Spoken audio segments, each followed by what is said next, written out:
নমস্কার বন্ধুরা, আবার একটা নতুন রেসিপির সাথে আমার রান্নাঘরে আপনাদের স্বাগত জানাই। আজকে নিরামিষ একটা কচুর রেসিপি আপনাদের সাথে শেয়ার করব। তো তার জন্য এখানে টমেটো, কচু আর কাঁচা লঙ্কা নিয়ে নিয়েছি। কচুগুলোকে এইভাবে পরিষ্কার করে কেটে নিয়ে ধুয়ে নিয়েছি। এবার এতে 1 টেবিল চামচের মতো দিয়ে দিচ্ছি বেসন।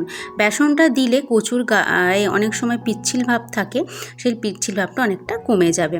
আন্দাজ মতো হলুদ গুঁড়ো, কাশ্মীরি লঙ্কার গুঁড়ো আর নুন দিয়ে ভালো করে মাখিয়ে রেখে দেবো। এই বেসন দিলে এই কচুতে যে একটা পিচ্ছিল ভাব থাকে সেটা অনেকটা কমে যায়। তো ভালো করে সমস্ত কিছু মাখিয়ে রেখে দেবো কিছুক্ষণের জন্য। রান্নাটা শেষ পর্যন্ত দেখতে থাকুন, ভালো লাগবে আশা করি। আর রেসিপিটা যদি ভালো লাগে তো লাইক, শেয়ার, কমেন্ট অবশ্যই করবেন। চ্যানেলটা অবশ্যই সাবস্ক্রাইব করবেন। আরও নিত্য নতুন রেসিপি পাওয়ার জন্য পাশে থাকা বেল আইকনটা অবশ্যই প্রেস করবেন। আমি যখন কোনো নতুন ভিডিও আপলোড করব নোটিফিকেশান আপনাদের কাছে চলে যায়। তো এখানে একটা বাটির মধ্যে 1 টেবিল চামচ মতো জিরে, ধনে, হলুদ, কাশ্মীরি লঙ্কার গুঁড়ো আর 2 টেবিল চামচের মতো দই দিয়ে মিক্স করে রেখে দিচ্ছি। সমস্ত মশলাগুলো একসাথে একটু জলে গুলে নিচ্ছি। এতে রান্নাটা দেওয়ার সময় মানে তরকারিতে এই মশলাগুলো দেওয়ার সময় একসাথে সমস্ত মশলাগুলো পড়বে, তাতে রান্নাটা খুব ভালো হবে। তো ভালো করে গুলে নিয়ে কিছুক্ষণ রেখে দেবো। এবার কেটে নিয়েছি টমেটো। এখানে টমেটোর পরিমাণটা একটু বেশি আর কাঁচা লঙ্কার পরিমাণটাও বেশি। তো এই রান্নায় কাঁচা লঙ্কাটাই মেন, মানে একটু ঝাল ঝাল হবে। কিন্তু এই বর্ষার লঙ্কা খুবই ঝাল হয়, তাই জন্য এইভাবে কাঁচা লঙ্কাগুলোকে আমি চিড়ে নিয়েছি। চিড়ে নিয়ে এবার এইভাবে ঝুড়ির মধ্যে এগুলোকে একটু ঘষে নিয়েছি, মানে এই দানাগুলোকে যাতে বেরিয়ে যায়, তাতে ঝাল ভাবটা অনেকটা কমই থাকবে। আর এই রান্নাটা একটু কাঁচা লঙ্কা দিয়ে করলে খেতেও কিন্তু খুব ভালো লাগে, ঝাল ভাবটাও কম লাগবে। তো এইভাবে একটু করে ঘষে নিচ্ছি যাতে দানাগুলো বেরিয়ে যায়। তো একটা মিক্সি জার নিয়ে নিচ্ছি। মিক্সি জারের মধ্যে দিয়ে দিচ্ছি লঙ্কাগুলো দেখুন সমস্ত দানাগুলো কিন্তু বেরিয়ে গেছে, একদম পরিষ্কার হয়ে গেছে। এবার এই লঙ্কাগুলোকে সব দিয়ে দিচ্ছি এই মিক্সি জারের মধ্যে। লঙ্কাটা আপনারা আপনাদের আন্দাজ অনুযায়ী দেবেন। তো আমি এখানে একটু বেশি পরিমাণেই দিয়েছি। এই রান্নাতে লঙ্কাটা দিলে কাঁচা লঙ্কার গন্ধটা খুব ভালো লাগবে, তার জন্য, যেহেতু নিরামিষ রান্না। আর এতে দিয়ে দিচ্ছি কারি পাতা, ছোট ছোট কচি কচি কারি পাতা। সেই কারি পাতাগুলো দিচ্ছি, এতেও ফ্লেভারটা খুব সুন্দর হবে। আপনাদের কাছে যদি কারি পাতা না থাকে তো ধনে পাতাও দিতে পারেন তার পরিবর্তে। তো এখানে একদম কচি থেকে এই কারি পাতাগুলোকে দিয়ে দিচ্ছি। কারি পাতাগুলো ভালো করে ধুয়ে পরিষ্কার করে নিয়েছি, নিয়ে দিয়ে দিচ্ছি। আগে এটা এবার শুকনো একটু ঘুরিয়ে নেব, তারপরে এতে জল দেবো। তো একটু শুকনো অবস্থায় ঘুরিয়ে নিয়েছি, দেখতেই পাচ্ছেন। এবার এতে একটু জল দিয়ে খুব সুন্দর একটা পেস্ট বানিয়ে নেব। কড়ার মধ্যে সর্ষের তেল দিয়ে দিয়েছি। সর্ষের তেলটাকে দিয়ে খুব ভালো করে গরম করে নিয়েছি। তেলটা খুব ভালো করে গরম হয়ে গেলে যে কচুগুলো মাখিয়ে রেখেছিলাম সেই কচুগুলোকে দিয়ে দেবো। দিয়ে খুব ভালো করে এটাকে ভেজে নেব, একদম লাল লাল করে ভেজে নেব।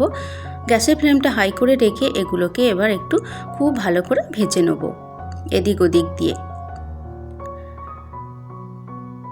তো কচুগুলোকে কিছুক্ষণ ভাজা হোক। কিছুক্ষণ ভাজার পর কচুগুলো দেখুন একদম ভাজা ভাজা হয়ে গেছে, দেখতেই পাচ্ছেন। এবার এগুলোকে তুলে নেব, বাদবাকি রান্নাটা শুরু করব। তো কচুগুলোকে সব তুলে নিয়ে কড়াটাকে ভালো করে পরিষ্কার করে নিচ্ছি। তো কড়াটাকে ভালো করে পরিষ্কার করে নিয়ে আর একটু সর্ষের তেল দিয়ে দিলাম জিরে ফোড়ন আর শুকনো লঙ্কা ফোড়নে দিয়ে দিলাম। ফোড়নটা থেকে খুব সুন্দর একটা গন্ধ বেরোলে এবার যে টমেটোটা কেটে রেখেছিলাম সেটা দিয়ে দেবো। টমেটোটা দিয়ে দিলাম, ভালো করে নেড়ে নেবো। এতে অল্প একটু নুন দিয়ে দেবো যাতে টমেটোটা একদম নরম হয়ে যায়, তার জন্য অল্প একটু নুন দিয়ে ভালো করে এটাকে এবার নাড়তে থাকবো। কিছুক্ষণ নাড়ার পর টমেটোটা কিন্তু একদম গলে গেছে, মানে নরম হয়ে গেছে, দেখতেই পাচ্ছেন। এবার এতে যে মশলাগুলো সব গুলে রেখেছিলাম একটা বাটির মধ্যে, সেই মশলাটা সমস্তটা দিয়ে দেবো একসাথে। রান্নার মধ্যে এইভাবে মশলা দিলে খুব ভালো হয়, কেন সমস্ত মশলাগুলো একসাথে পড়ে, এতে রান্নাটা করতেও সুবিধা হয়। তো মশলাগুলো দিয়ে খুব ভালো করে একটু কষিয়ে নেব। ভালো করে কষানো হয়ে গেছে, যেহেতু দই আছে একটু ফ্লেমটা লো করে রেখে এটাকে কষিয়ে নিলাম। এবার যে মিক্সির মধ্যে যেটা বেটে রেখেছিলাম কাঁচা লঙ্কা আর কারি পাতা, সেটাও একটু দিয়ে দিলাম। কিছুক্ষণ ভেজে নেওয়ার পর এবার কচুগুলোও দিয়ে এবার এদিক ওদিক দিয়ে ভালো করে মশলার সাথে কষিয়ে নেব। 5 মিনিটের মতো এদিক ওদিক দিয়ে ভালো করে কষিয়ে নিলাম। তো মশলাটা একদম কষানো হয়ে গেছে, কালারটাও চেঞ্জ হয়ে গেছে। এবার এতে দিয়ে দেবো আমি জল। বাটির মধ্যে যে বাদবাকি মশলাটা ছিল সেটা একটু জলে ধুয়ে নিয়ে সেই ধোয়া জলটা এতে দিয়ে দিলাম।